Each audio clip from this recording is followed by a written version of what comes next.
Welcome to How the Song Came to Be, where soulful songwriters share the stories behind their songs, as well as tools and creative practices you can use to bring your best songs or other creative works to life. I'm Heaton, your host. Welcome to How the Song Came to Be. I'm Heaton, your host, and today is the first Thursday of the month, which means it's To the Light Thursday, which is when I share a song off of my new album and storybook, To the Light. So today I'm going to be sharing the celebration song and the story behind it and the creativity key that unlocked it. I'm super excited about that, and I'll jump in a second. But I also want to let you know that in the second half of the podcast, I'm going to be sharing one of my favorite creativity exercises. And this is one where people say, like, they'll have the biggest breakthrough, or they'll have an insight, or it will help them with the song they're working on. And this exercise is actually also a stress and anxiety relieving exercise. So it serves multiple purposes, and I'm super excited to share it with you.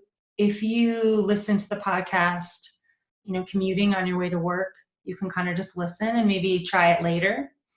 Or if you listen at home, while you aren't, say, washing dishes or something, then I'll invite you to grab a journal or some paper, maybe a pen and some markers, and perhaps you can do it along with us as I'm sharing it. So that's an option.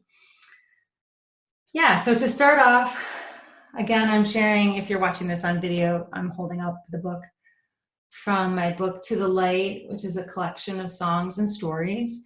And I'm jumping to the celebration song because it feels like that's the song that wants to be shared today.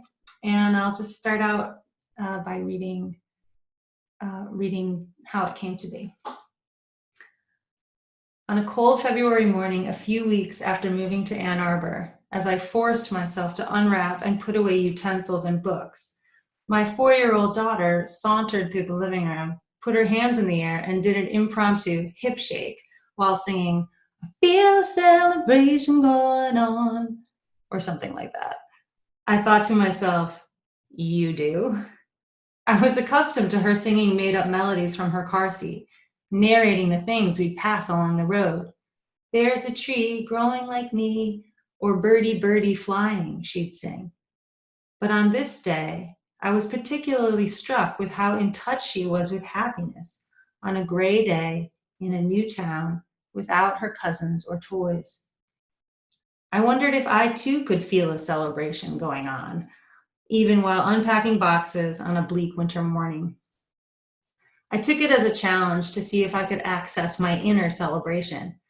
I thought if I made a list of all the things that made me happy, I'd be able to do it. But it didn't quite work. Then one morning I argued with my husband over coffee. He offered to reheat mine. I cringed because a fresh pot is so much yummier. So we made a fresh pot, which we enjoyed together.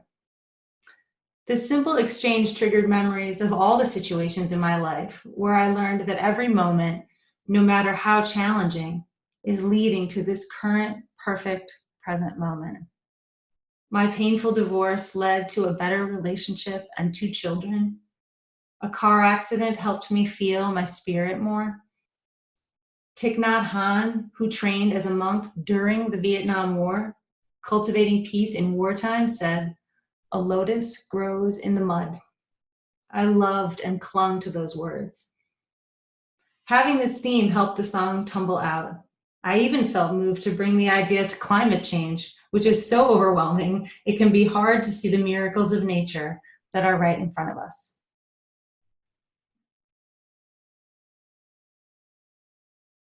Feel a celebration going on, celebration, celebration. Feel a celebration going on, celebration, celebration. I don't reheat my coffee, I put a brand new pot on when I drop my child at preschool. I might have a sparkly dress on if I wanna drive high, if I wanna fly high. Who's gonna stop me? No one but me. And what if I don't? I feel a celebration going on.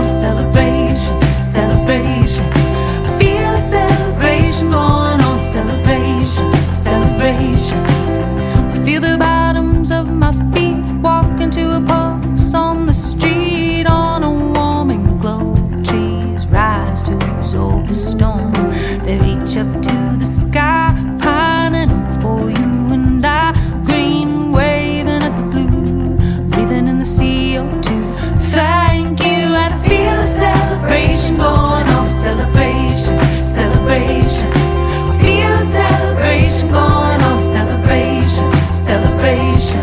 I feel a celebration going on, celebration, celebration. I feel a celebration going on.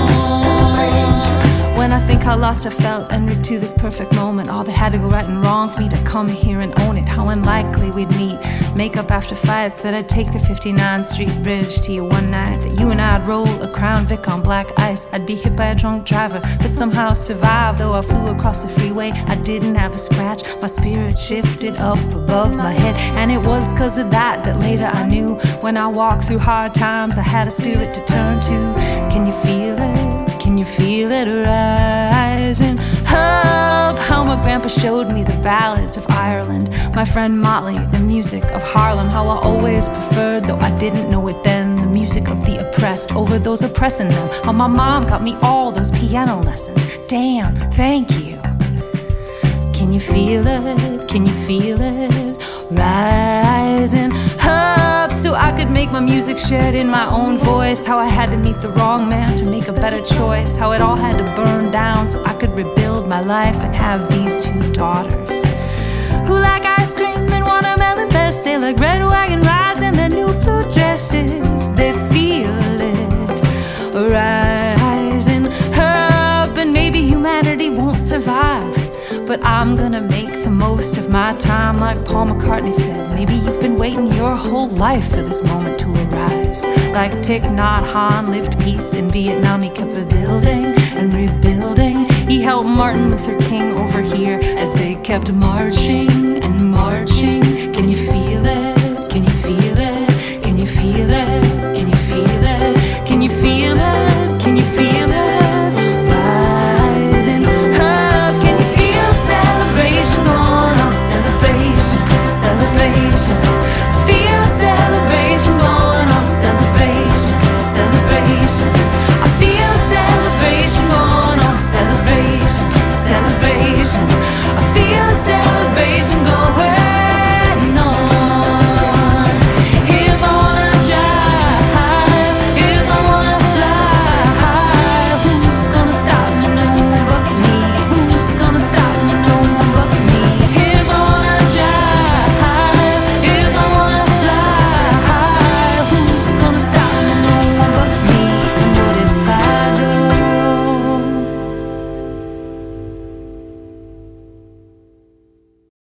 Okay, we're back.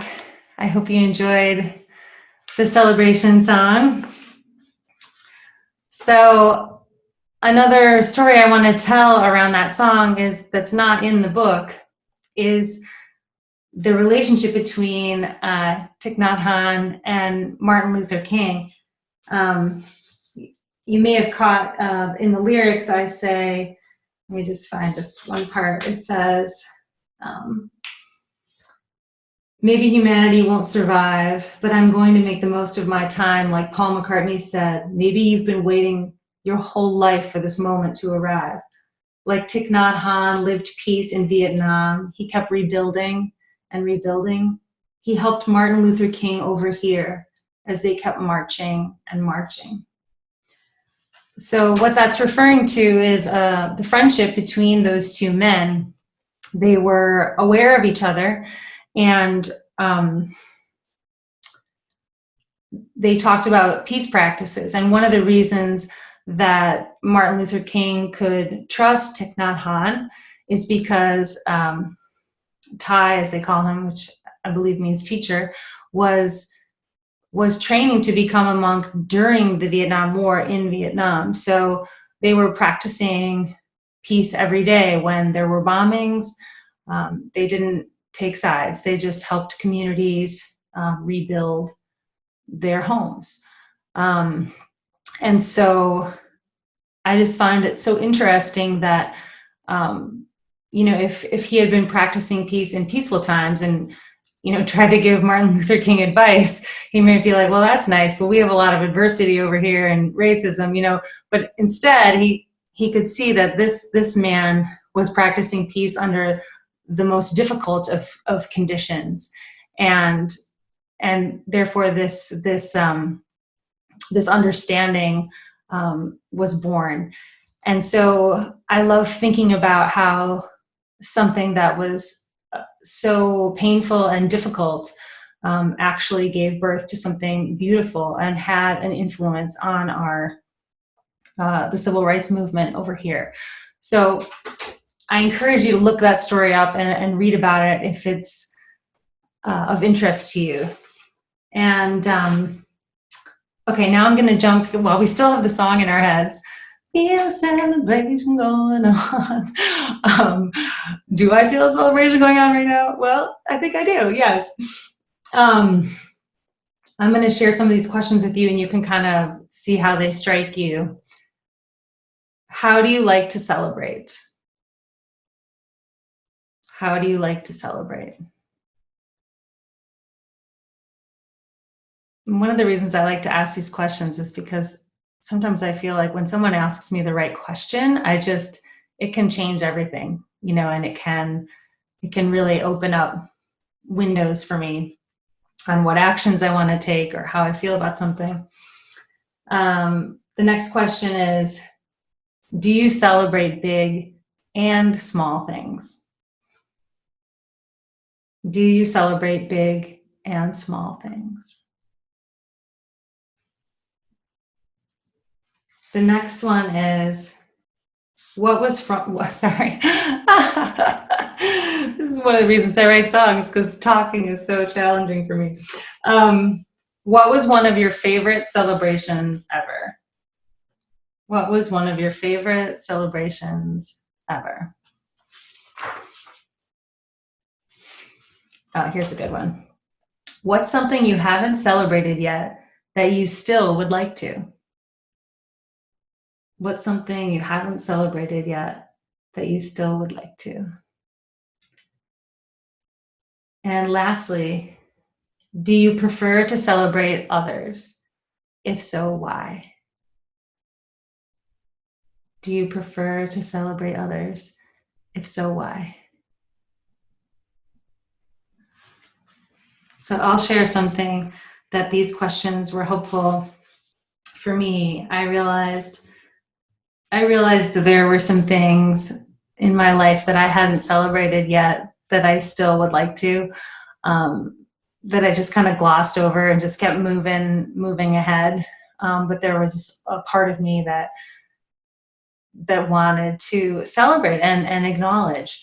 So I was able to kind of write those down and say, I'm going to do this. I'm going to do this for myself. Okay. And lastly, yeah, and maybe you'll discover that you are more likely, you'll plan your kid's birthday party, or you'll celebrate your partner, but you are less likely to celebrate yourself, and you could use that as an invitation to do that. Or maybe you'll find that you always celebrate yourself and you forget to celebrate your loved ones. I don't know. That's less likely, I feel, with this crowd. But anyway, I'm now going to read the creativity key, which for this song is the creativity key of connection. At first, I wanted to call this creativity key honesty, because when we're in touch with the truth about ourselves, it's easier to reach out to others and connect in meaningful ways. What do I mean? Well, when we know and share what makes us tick, what makes us laugh, what hurts, and what we desire, others feel let into our world. They begin to imagine similar experiences they've had, or if they haven't had them, they're inspired to try and relate. Likewise, when we hear the stories of others, we experience the creation of a bridge. Stories are bridges. What are some bridges you've built? What are some bridges others have built to you? So I love this idea of the story being a bridge. And it's interesting because as a songwriter, I've had the experience many times where I will have an idea for a song, but I'll try to make sure I write it about somebody else or a fictional character. And sometime around halfway through, I'll think, well, I could write this from my point of view and it would be truthful and it would be authentic, and I could really inhabit it because I experienced it. And there's a part of me that would say, well, no, that's selfish. You should, try to make it about somebody else. But what I've discovered is that when I share from a vulnerable place and a truthful place, I'm really able to reach others. And it's also an invitation, here's what happened to me. Here's what I have experienced. What about you? And then I love to hear back from people. Oh, well, here's my story. Here's what happened to me, right? So I'm of the belief that it's never selfish to share your story from an honest and loving place. And in fact, it takes some courage to do so sometimes. So now I don't know what to say yet next. So I think with the celebration song, I had that same desire where I really wanted it to be kind of general, which it mostly, is in the choruses and in some of the verses, talking about climate change and seeing the beautiful trees. But in the spoken word section, I allow it to be personal. And I think it's because even though someone hasn't had those exact same experiences, it's more relatable that it's so honest and specific. So I start with the spoken word section being very personal and specific, and then it slowly moves out to being more global and having characters in it that we all know, well-known spiritual leaders and rock stars. And so it kind of goes from the most specific to more general. And so that's the key for that for me, was just recognizing that desire to connect and to tell my truth and to invite others to tell theirs.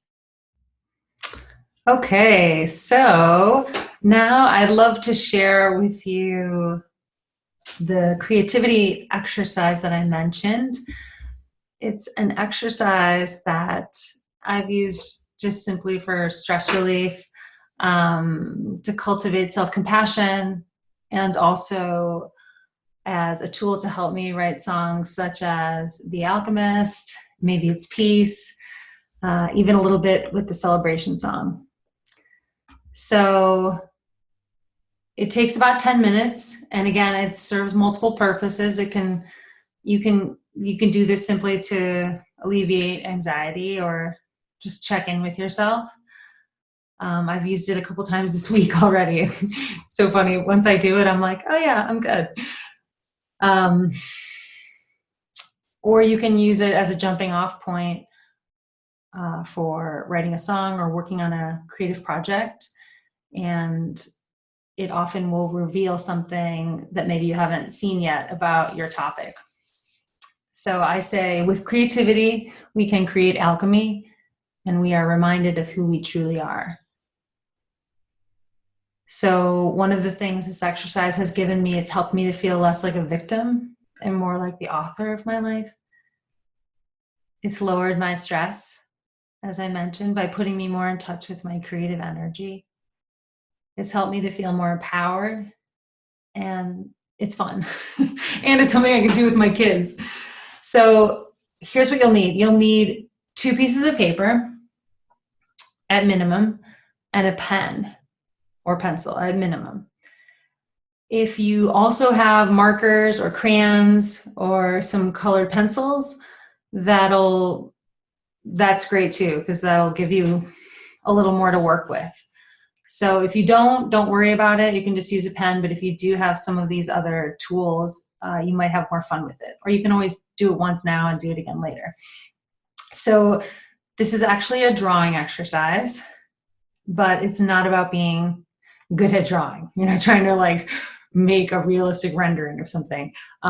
It's simply about being in touch with how you're feeling right now. So the first thing I'm going to ask you to do is just put the 2 pieces of paper in front of you on the table, wherever you are, and to just notice how you're feeling. Put your awareness on your heart And just kind of pause and notice how you feel. And then I'm going to invite you to draw yourself. And that could mean anything. It could be your face, your whole body. It could be a stick figure. You could draw yourself as an animal. No one's going to see it. To draw yourself how you're feeling right now. So whatever mood you're in, whatever you notice about how you're feeling, let that guide what colors you choose, what shapes you draw. If you draw yourself in a certain environment, whatever it means to you, just notice how you feel and draw yourself how you're feeling right now.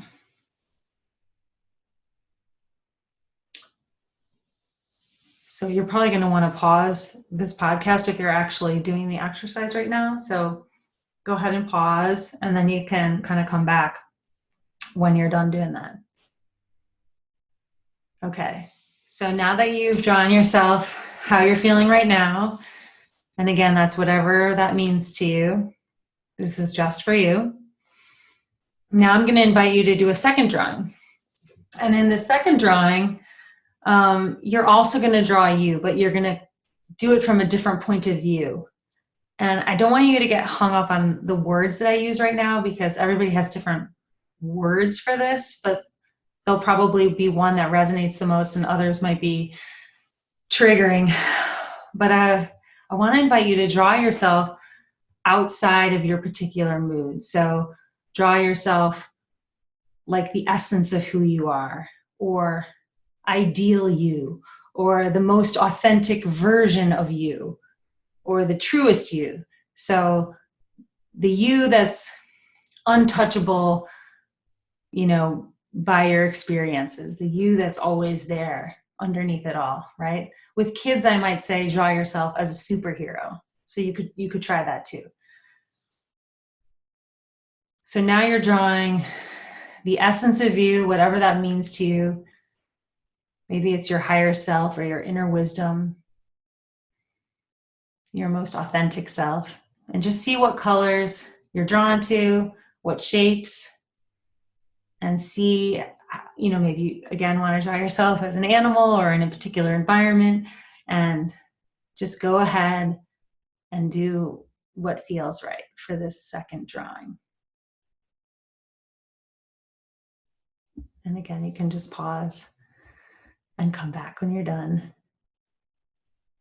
I know people don't normally do drawings while they're listening to podcasts on their commute to work, but okay. So I'm assuming you paused it now and you're back. So the next part of this exercise is to actually take a break from the drawings, maybe go get a cup of tea or a cup of coffee and just give it a minute, and then come back and look at them with fresh eyes and see what you notice.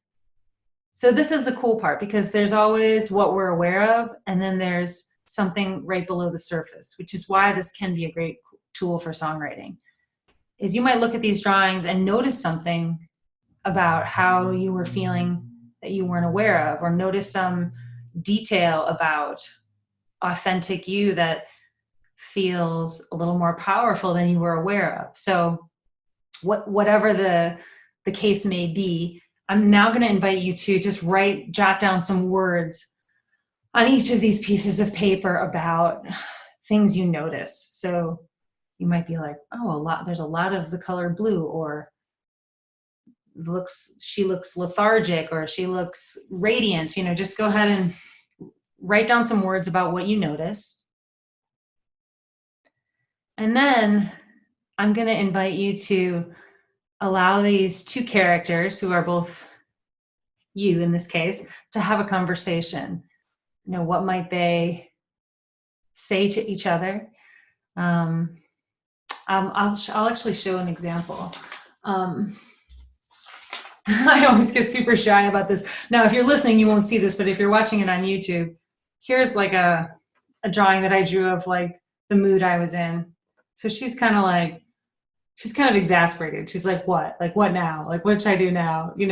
She doesn't look devastated, but looks a little frustrated. And then my next drawing that I drew, which was essential me on that day, she's much more serene and kind of peaceful. And the message I got from her was simplify. Just pick one thing, and, be present to your heart.